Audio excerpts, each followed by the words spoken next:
Hey guys, welcome to Break It Yourself.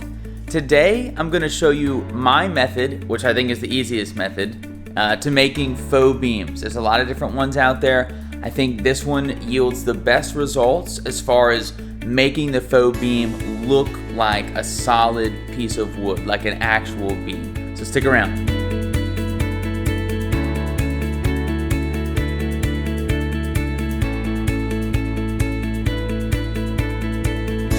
So first things first, the first step in our process was finding the dimensions of the beam that we wanted.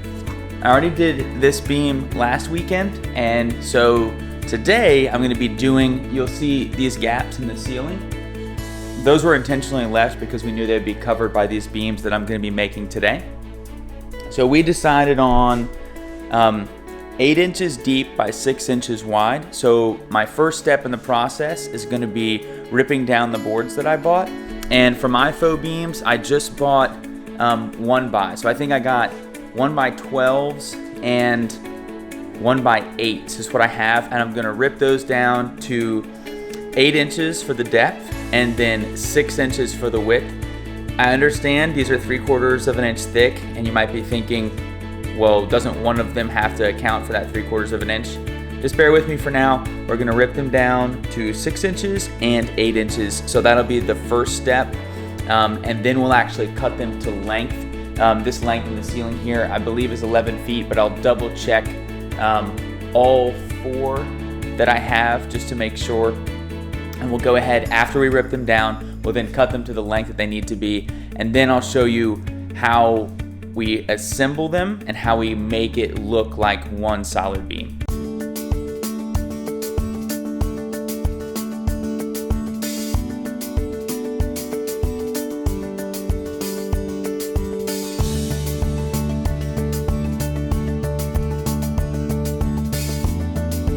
Okay, so just ripped down my 6-inch boards and my 8-inch boards. On the 6-inch, I took off a little bit on each side, so you'll see each board go through twice.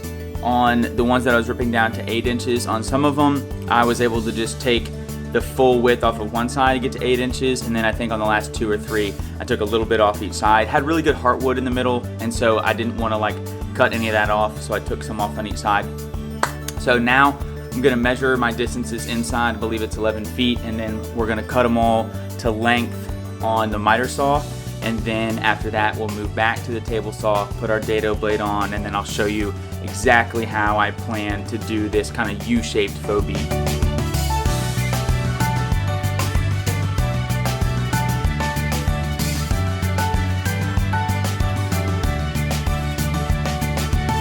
All right, we've got our 12 pieces cut, separated into our 4 beams here because each beam was a slightly different length.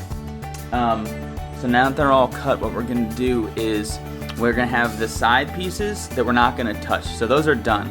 But the bottom piece, we're going to set up a table saw with our dado blade. It's going to be, the dado will be a little bit wider than 3/4 of an inch. And then we're going to cut out the sides of that bottom piece so that it will fit up into the sides of the U. And that's kind of how we achieve that look of that solid beam. Instead of kind of trying to run a 45 down all the pieces of that length and getting it to butt up perfectly, this way just works so much better in my opinion and yields better results. So we're going to set the table saw up and then we'll start cutting.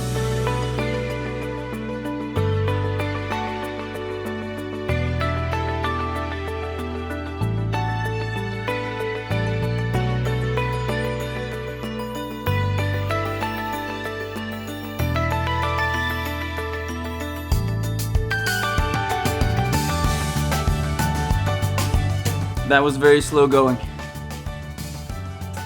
I had the blade set high enough to take it all out in one go round. So that I just went real slow instead of having to do multiple passes. All right, so now for the assembly.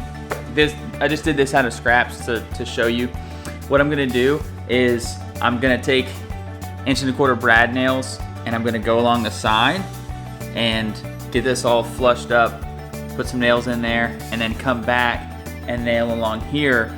So that'll prevent the wood from pushing out, as well as this being able to kind of come down like this. I'll be using this old Freeman brad nailer. I know these days a lot of people are using battery power. I'm using pneumatic. This came in a 4-pack with like a framing gun, a stapler, this brad nailer, and one other one. And it was under $200, had great reviews on Amazon. I'll link that below if you're interested. I've been very pleased with them. So I'm gonna be using this guy with 1.25" brad nails, and we'll start nailing this together. We'll also be putting some glue in there as well and clamping in areas because these boards are warped a little bit. So we'll just overcome that by clamping, using some glue, nailing it up, and yeah, let's do it.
So just a note about how I hung mine from the ceiling. I have an all wooden ceiling. I realize most people probably have drywall.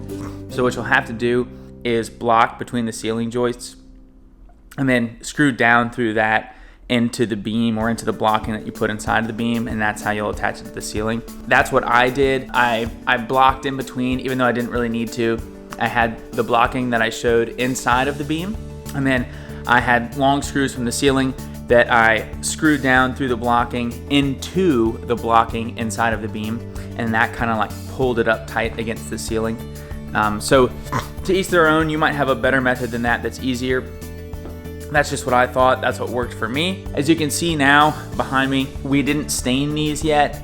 We will. That's probably not gonna happen for weeks and weeks, and I wanted to get this video out, so I'm not gonna show that, but we will stain them. I'm not sure if we're gonna pull them down and stain them or if we're gonna stain them up there. We also are gonna add a little small trim on either side just to kind of make it look a little bit nicer. That little trim will probably be painted white. As you can see, we put lights in the far one, and then we also put lights up in this one as well.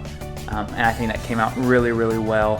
One last note is that the bottom pieces of these beams, I talked about this when I was setting up the table saw, but they're a little bit wider than the two side pieces, and that was intentional. And that's so that if we really want to make it look perfect, we can go back and sand that bottom piece down on either side to get it exactly flush with the side. And also if there's any gaps or anything, we can put some wood filler in there and then sand it down as well. So this is where we are right now. We've still got to fill our little nail holes and do our staining, but I'm really happy with the way that they came out, with the way that these four came out. Hopefully this was helpful for you if you're looking into doing faux beams. It really wasn't that hard. It is time consuming, but if you've got a dado stack for your table saw and a miter saw, I think you're good to go and you can definitely do this. Thanks so much for watching Break It Yourself. Oh yeah, one more thing. If you're interested in drones, I'll have some videos coming soon on that's the new DJI Mavic 2 Pro, I think is what they call it. Anyway, I've flown it a few times. It's awesome. So I'm gonna have some videos coming out about that if you care about drones at all. But anyway, thanks so much for watching Break It Yourself. Don't forget to thumbs me up, and we'll see you next time.